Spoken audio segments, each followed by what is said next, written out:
Disney has Snow White in theaters right now, and Disney decided to hire the most insufferable girl boss narcissist that exists on Earth, who hates Snow White, to play Snow White. The original cartoon came out in 1937, and very evidently so.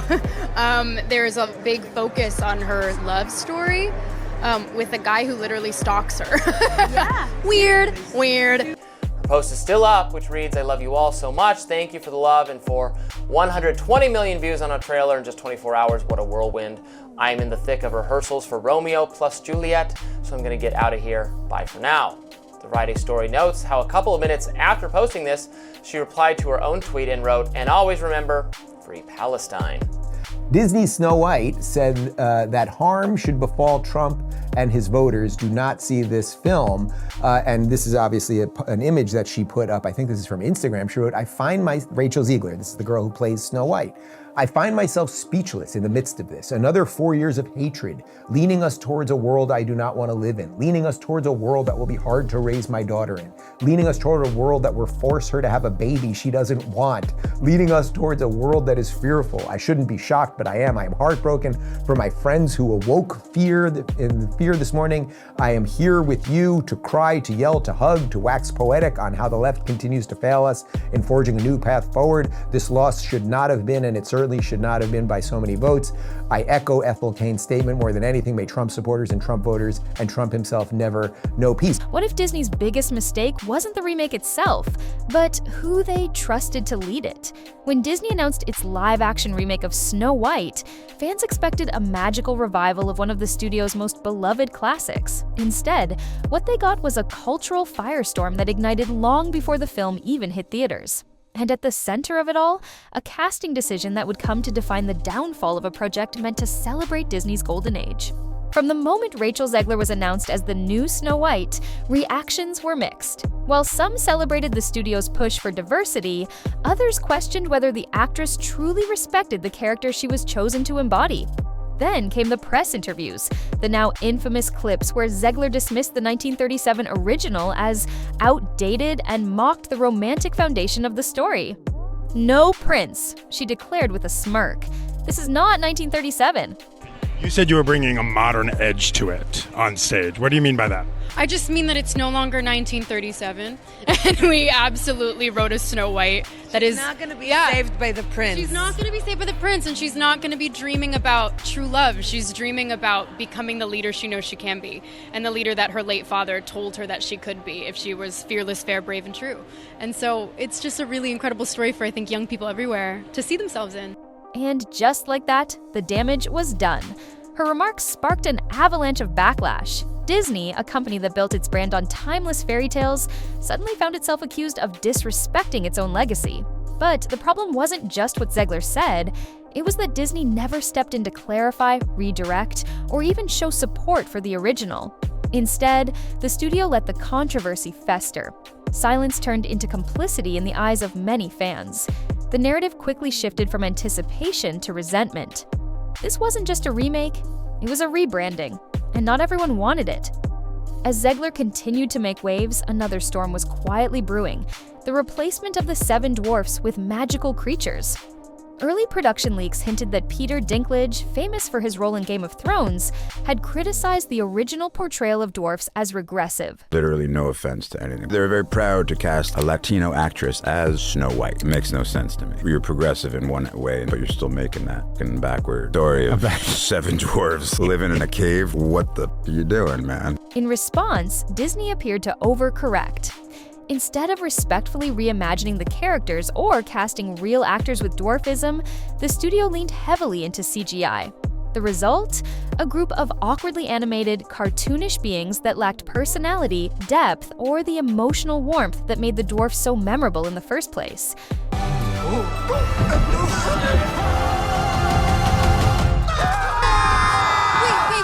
It's a human. What did you think I was? Nothing. Ghost. Ironically, the dwarfism community, whom Disney claimed to be protecting, pushed back the hardest. Many actors spoke out, saying this was one of the few mainstream roles available to them. What was meant to be a gesture of progress came across as tone-deaf. By trying to appease one voice, Disney had silenced many others. It's this weird thing where he's saying, like, oh, it's bad that we're still doing Snow White and the Seven Dwarfs, so he doesn't necessarily want that. But as little people actors, it's like, well, we kind of want to work.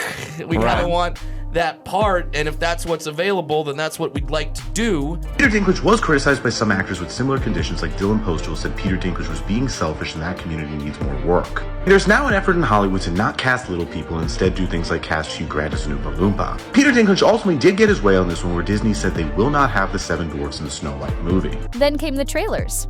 From the first teaser, audiences sensed something was off. Gone was the whimsical charm of the original. In its place was a darker, more self-serious tone that clashed with the story's fairy tale roots. Social media buzzed with confusion, memes, and criticism. Fans didn't recognize this Snow White, and worse, they didn't want to. As more footage surfaced, the concerns deepened. The CGI-heavy aesthetic looked cold and lifeless. The characters felt distant, and the plot, well, it seemed less about finding love and more about proving a point. This version of Snow White didn't need anyone. Not a prince, not friends, not guidance. She was, in essence, alone and proud of it. The message wasn't lost on audiences, nor was the irony. As box office numbers trickled in, it became clear the film was in trouble. So let me give you some quick numbers. 43 million is what it took in the United States, okay? That's the second worst premiere of a Disney live-action movie ever. So it hasn't been cool. It hasn't done very well. They need 250 million to break even. Major publications called it a flop. Audience scores were abysmal. Snow White, on the other hand, not great on Rotten Tomatoes. 40% with the tomato meter. 72%. There's no way that 72% of the audience liked it. There's no such thing. There weren't even 72 people that went and saw it. So I don't know how that's possible. What was supposed to be a tribute to Walt Disney's first feature-length animated film had turned into a symbol of corporate miscalculation. And while critics pointed fingers in every direction, many zeroed in on the core issue, a lack of heart. Heart was what made the 1937 Snow White iconic. It wasn't just the groundbreaking animation or the charming characters, it was the warmth, the innocence, the emotional pull. The remake had none of that. Instead, it had talking points. Meanwhile, rumors of behind-the-scenes drama between Rachel Zegler and Gal Gadot began to surface. What initially seemed like a powerhouse pairing slowly unraveled under scrutiny. Some fans noted how Gadot, playing the evil queen, was conspicuously absent from major promotions. Others speculated that Zegler's growing notoriety pushed the studio to shift its marketing strategy. Either way, it fed the narrative that the film was doomed by internal discord as much as external backlash. When the film finally hit theaters, it didn't just underperform, it bombed. The controversy had reached a fever pitch. Fan communities, movie critics, and YouTube commentators all joined the conversation, dissecting everything from Zegler's tone in interviews to the studio's handling of beloved characters. Everyone had an opinion, and few were kind. Now, if there's one thing to be gleaned from this, it's actually the sheer quality of the negative reviews. So let me read you some quotes. It says, I paid nothing to watch the trailer, but I want my money back. Oh, that's nice. Nice job. And funny, this is a joke I made years ago, but if they streamed it on an airplane, I would still walk out. Yes. That's an old joke. That's theft. I'm rooting for the poison apple. Oh, boy. Oh, Mud boy. Brown and the 7 Discord mods. Nice. In short, hey-ho, don't go. What truly shocked observers was how Disney seemed caught off guard, as if the studio hadn't anticipated that reworking a cultural landmark would stir up emotion, as if swapping dwarfs for CGI and romance for isolation wouldn't trigger debate. This was no longer just about a single movie.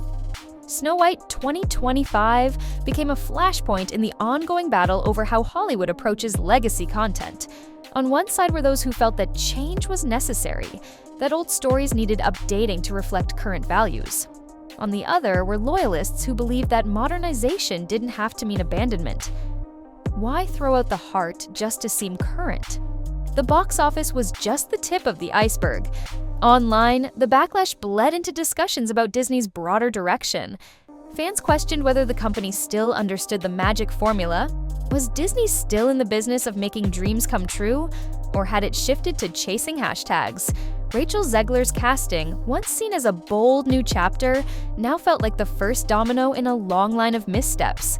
Her dismissive tone toward the original film didn't just alienate longtime fans, it represented a larger tension between tradition and reinvention. And in trying to please everyone, Disney managed to please almost no one. Peter Dinklage's criticism, though well-intentioned, added another layer to the confusion.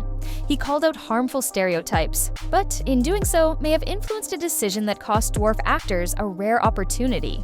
The debate raised deeper questions about representation. Who gets to decide what's offensive?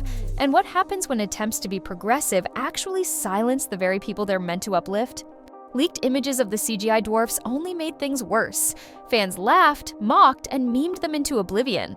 Even Disney's initial denials of the image's authenticity came across as dishonest. When the studio finally admitted the truth, the damage was already done. What should have been a celebration of Disney's first princess had become a case study in how not to handle a remake. Even Gal Gadot, once expected to bring gravitas to the film, couldn't escape the wreckage. Critics praised her performance, but lamented how little she was actually used. Her evil queen could have been a compelling foil to a reimagined Snow White, but instead, she was sidelined. Some claimed it was due to tensions with Zegler, others blamed studio edits. Regardless, it was a missed opportunity. All of this culminated in one undeniable fact: the film lacked cohesion. Visually, narratively, and emotionally, it felt scattered. The themes of agency and independence were there, but they were hammered in with little subtlety. The result wasn't empowering, it was exhausting. As Disney moves forward, the fallout from Snow White 2025 leaves a lingering question. Can the studio still capture the wonder that defined its golden era? Or has it lost its touch in trying to stay ahead of the cultural curve? Fans and critics alike remain divided. Some say the backlash was rooted in resistance to change. Others argue it was about execution, not ideology. But most agree on one thing: the soul of Snow White was missing. The remake wasn't just a film, it was a statement, one that many didn't agree with. And in that statement, Disney may have said more about itself than it intended.